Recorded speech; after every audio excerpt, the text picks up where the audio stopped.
Hello friends, ఇవాల్టి మన video వచ్చేసి ఎంతో టేస్టీగా ఒక మంచి స్వీట్ రెసిపీని మీతో షేర్ చేసుకోబోతున్నాను.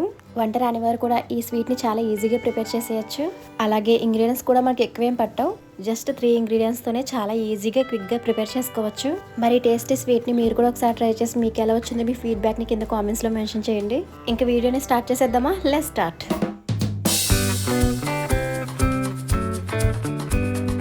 ఫస్ట్ స్టవ్ మీద ఒక ప్యాన్ పెట్టుకోండి. ప్యాన్ కొద్దిగా హీట్ అయిన తర్వాత 1 కప్ వరకు మైదాని యాడ్ చేసుకుంటున్నాను.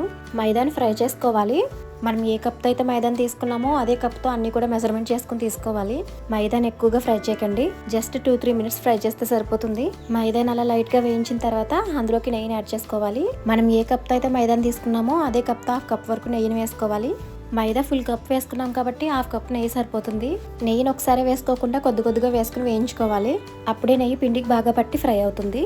ఈ ప్రాసెస్ అంతా కూడా మీరు స్టవ్ని లో ఫ్లేమ్లో పెట్టుకుని మాత్రమే చేసుకోవాలి. ఇలా నెయ్యి వేసే కొద్దీ పిండి అబ్జర్వ్ చేసుకుంటూ ఉంటుందన్నమాట. ఇలా కొద్దిగా నెయ్యిని వేసుకుంటూ బాగా మిక్స్ చేసుకుంటూ ఉండాలి. పిండి అలా వేగే కొద్దీ మనకి మంచి స్మెల్ వస్తుంది. ఇప్పుడు షుగర్ని యాడ్ చేసుకుంటున్నాను. నెయ్యి 1/2 కప్ తీసుకున్నాం కదా, షుగర్ని కూడా 1/2 కప్పే తీసుకోవాలి. మీరు స్వీట్ ఎక్కువగా తినాలి అనుకుంటే 1/2 కప్ కొద్దిగా ఎక్కువగా వేసుకోండి. అలానే ఫుల్ కప్ వేసుకుంటే మాత్రం స్వీట్ ఎక్కువగా అయిపోతుంది. అప్పుడు తినడానికి కూడా కష్టం అవుతుంది అనమాట. షుగర్ నేను పౌడర్ చేసి వేసుకున్నాను. షుగర్ని మనం మిక్స్ చేసేటప్పుడు పలుకులు లేకుండా బాగా మెత్తగా మిక్స్ చేయాలి. అప్పుడే మనకి స్వీట్ కూడా చాలా సాఫ్ట్గా ఉంటుంది. షుగర్ని కూడా ఒకసారి వేసేసుకోకూడదండి. అలా కొద్దిగా వేసుకుంటూ కలుపుకోవాలి. మధ్యలో నెయ్యి కూడా వేసుకుంటూ కలుపుకోవాలి. నెయ్యి మనకు సరిపోయిందని ఇండికేషన్ ఏంటి అంటే బాగా లూజ్ స్ట్రక్చర్ వచ్చేస్తుంది అనమాట. అంటే సిల్కీ స్ట్రక్చర్ వచ్చేస్తుంది. ఇప్పుడు అందులోకి 2 యాలకులను పౌడర్ చేసి వేసుకుంటున్నాను. పిండి వేడిగా ఉండేటప్పుడే షుగర్ పౌడర్ని యాడ్ చేసుకోవాలండి. పిండి చల్లారిన తర్వాత షుగర్ పౌడర్ యాడ్ చేసుకుంటే మాత్రం పిండిలో షుగర్ అనేది మెల్ట్ అవ్వదండి.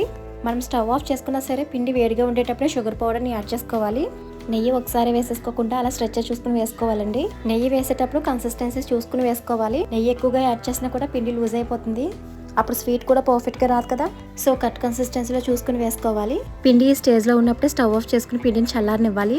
ఆ విధంగా గట్టితో కలుపుతూ ఉంటే 2-3 నిమిషాలకి దగ్గర పడిపోతుంది. అలాగే కూల్గా కూడా అవుతుంది. ఇప్పుడు అలా కలుపుకున్న పిండి మొత్తాన్ని కూడా 2 పార్ట్స్గా డివైడ్ చేసుకుని పక్కన ఉంచుకోవాలి. ఈ లోపు అది బాగా కూల్ అవుతుంది కదా. ఇప్పుడు ఒక బౌల్ తీసుకుని అందులోకి నెయ్యి లేదా ఆయిల్ అయినా వేసుకుని మొత్తం అంతా కూడా అప్లై చేసుకోవాలి. ఆ విధంగా బౌల్కి నెయ్యిని అప్లై చేయడం వల్ల మనకి స్వీట్ మరింత ఈజీగా వచ్చేస్తుంది. మీ దగ్గర బటర్ పేపర్ ఉంటే కనుక పెట్టుకోండి. బటర్ పేపర్ వేసుకున్న తర్వాత స్వీట్కి పైన నెయ్యిని అప్లై చేసుకోవాలి. బటర్ పేపర్ పెట్టుకోవడం వల్ల మనకి స్వీట్ అనేది మరింత ఈజీగా వచ్చేస్తుంది. పిండి బాగా చల్లారింది కదా, ఇప్పుడు దాన్ని చపాతీ ముద్దలా చేసుకోవాలి. అలా పిండి మొత్తాన్ని ముద్దలా చేసుకున్న తర్వాత మనం ముందుగా ప్రిపేర్ చేసి పెట్టుకున్నాం కదా, నెయ్యి రాసుకున్న బాక్స్లోకి పిండిని సెట్ చేసుకోవాలి. ఆ విధంగా పిండి మొత్తాన్ని కూడా బౌల్లోకి బాగా సెట్ చేసుకోవాలి. చూసారు కదా, ఇలా పిండి మొత్తాన్ని కూడా బాగా సెట్ చేసుకున్న తర్వాత మనకి సెకండ్ పార్ట్గా డివైడ్ చేసి పెట్టుకున్నాం కదా, ఆ పిండిలోకి కొద్దిగా ఫుడ్ కలర్ని యాడ్ చేసుకుని తీసుకోవాలి. ఆ విధంగా ఫుడ్ కలర్ని యాడ్ చేసుకోవడం వల్ల మనకి స్వీట్ అనేది బయట స్వీట్ షాప్లో కొన్నట్టే ఉంటుంది కదా.